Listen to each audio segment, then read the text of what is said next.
কড়াকড়ি শীত পড়েছে, চারদিকে শুধু বরফ আর বরফ। বাঁশের জানলা দিয়ে হঠাৎ একটি ডিম বরফের মধ্যে ছুঁড়ে ফেলে দিল। ডিমটি গড়াতে গড়াতে ঠান্ডা বরফের উপর দিয়ে পিছলে যেতে লাগলো, আর একসময় পৌঁছে গেল এক দরিদ্র লোকের ঝুপড়ির সামনে। লোকটি ডিমটিকে দেখে বিরক্ত হয়ে গেল। সে রাগ করে ডিমটিকে আবার দূরে ছুঁড়ে ফেলে দিল। ডিমটি আবার গড়াতে লাগলো। গড়াতে গড়াতে এবার পৌঁছে গেল এক ভয়ঙ্কর ভালুকের গুহার সামনে। ভালুকটি ডিমটিকে দেখল, কিন্তু আশ্চর্যজনকভাবে সে ডিমটিকে আঘাত করল না, বরং নিজের বুকে জড়িয়ে ধরে উষ্ণতা দিতে শুরু করল। দিন যায়, রাত যায়, ভালুকটি নিজের সন্তানের মতো ডিমটির যত্ন নিতে থাকে।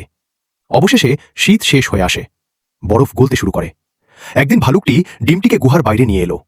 ঠিক তখনই ডিমটি ফেটে গেল, আর সেখান থেকে বেরিয়ে এলো একটি ছোট্ট ডাইনোসর। ভালুকটি তাকে নিজের বাচ্চার মতো ভালোবাসতে শুরু করলো।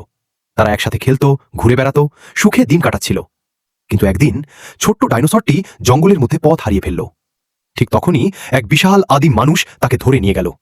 ভালুকটি অসহায়ের মতো কাঁদতে লাগলো।